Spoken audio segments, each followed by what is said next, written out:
ഭഗവാനിൽ ഒരു കൊച്ചു കുഞ്ഞിനെ പോലെ വിശ്വാസമർപ്പിക്കൂ. ഒരു കൊച്ചു കുഞ്ഞിനെ അച്ഛൻ തന്റെ കൈകളിലെടുത്ത് മുകളിലേക്ക് എറിയുമ്പോഴും കുഞ്ഞ് പുഞ്ചിരിക്കുന്നു. കാരണം കുഞ്ഞിനറിയാം താൻ താഴേക്ക് വീഴുമ്പോൾ അച്ഛൻ തന്നെ പിടിക്കുമെന്ന്, അച്ഛന്റെ കൈകളിൽ താൻ സുരക്ഷിതനാണെന്ന്.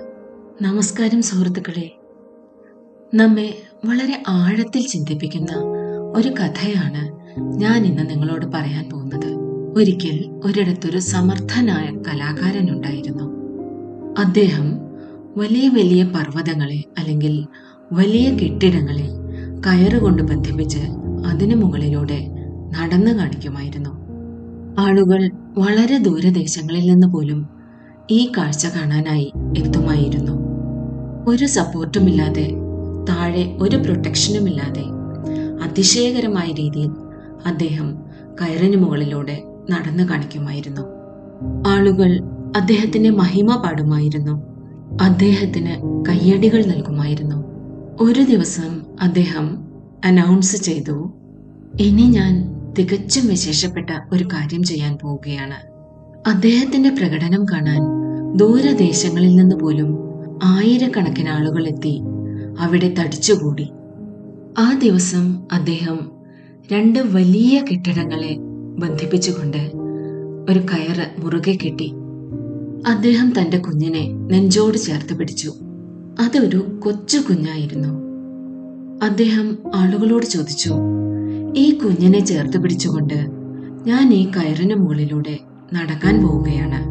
താങ്കൾക്ക് തോന്നുന്നുണ്ടോ എന്നെ കൊണ്ട് ഇത് സാധ്യമാകുമെന്ന്? ആളുകൾ പറഞ്ഞു, താങ്കൾ വളരെ സമർത്ഥനാണ്, ഞങ്ങൾക്ക് ഉറപ്പുണ്ട് താങ്കൾക്ക് ഇത് ചെയ്യാൻ കഴിയുമെന്ന്. 2 കെട്ടിടങ്ങളെ ബന്ധിപ്പിച്ചുകൊണ്ട് കെട്ടിയ കയറിന് മുകളിലൂടെ തന്റെ കുഞ്ഞിനെ നെഞ്ചോട് ചേർത്ത് പിടിച്ചുകൊണ്ട് അദ്ദേഹം നടക്കാൻ തുടങ്ങി. ആളുകൾ ഹർഷാരവത്തോടെ അദ്ദേഹത്തെ കൈയടിച്ച് പ്രോത്സാഹിപ്പിച്ചു.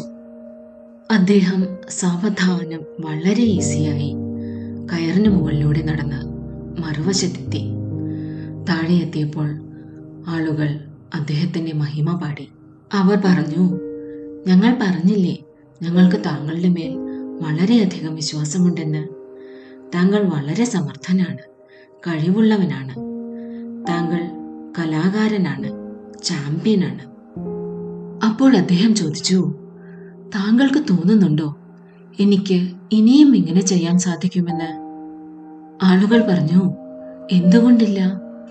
താങ്കളുടെ കഴിവുകൾക്ക് ഒരു പരിധിയുമില്ല. താങ്കൾ എന്ത് ചെയ്യാൻ ആഗ്രഹിക്കുന്നുവോ അത് താങ്കൾക്ക് ചെയ്യാൻ സാധിക്കും. അപ്പോൾ അദ്ദേഹം പറഞ്ഞു, ശരി, എങ്കിൽ അടുത്ത പ്രാവശ്യം നിങ്ങൾ ആരുടെയെങ്കിലും കുഞ്ഞിനെ എനിക്ക് തരൂ. ഞാൻ ആ കുഞ്ഞിനെ എന്റെ നെഞ്ചോട് ചേർത്ത് പിടിച്ച് ഈ കയറിന് മുകളിലൂടെ നടന്നു കാണിക്കാം. ഇത് കേട്ട് മുഴുവൻ ആളുകളും നിശബ്ദരായി. ഒരു വ്യക്തി പോലും തന്റെ കുഞ്ഞിനെ അദ്ദേഹത്തിന് നൽകാൻ തയ്യാറായിക്കൊണ്ട് മുന്നോട്ട് വന്നില്ല.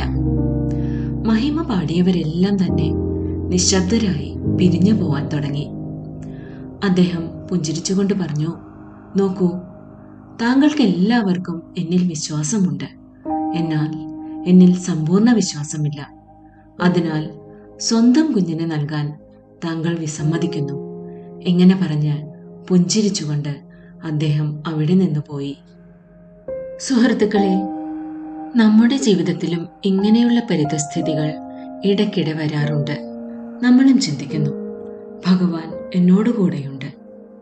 എന്നാൽ നമുക്ക് ഭഗവാന് മേൽ പൂർണ്ണമായ വിശ്വാസമുണ്ടോ? നമ്മുടെ വിശ്വാസം ശക്തമല്ലെങ്കിൽ, അർപ്പണബോധത്തോടു കൂടിയുള്ളതല്ലെങ്കിൽ, ഓരോ പരിതസ്ഥിതിയും നമുക്ക് നെഗറ്റീവായി തോന്നും.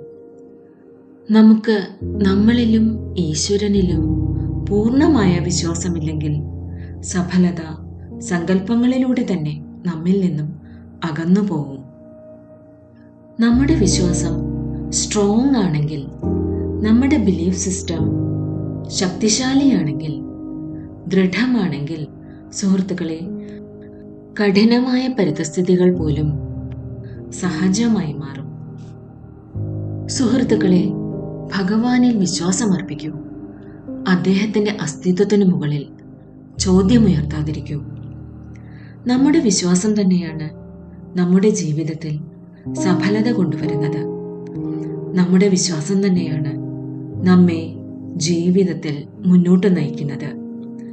നമ്മുടെ വിശ്വാസം കഠിനമായ പരിതസ്ഥിതികളെ പോലും ഒരു പുഷ്പത്തിന് സമാനം സഹജമാക്കി മാറ്റുന്നു. നമുക്ക് ഭഗവാനുമേൽ സമ്പൂർണ്ണ വിശ്വാസമുണ്ടെങ്കിൽ ഏത് പരിതസ്ഥിതിയിലും വിജയം കൈവരിക്കാം. നമുക്ക് വിജയികളായി മുന്നോട്ട് പോകാം. Thank you friends.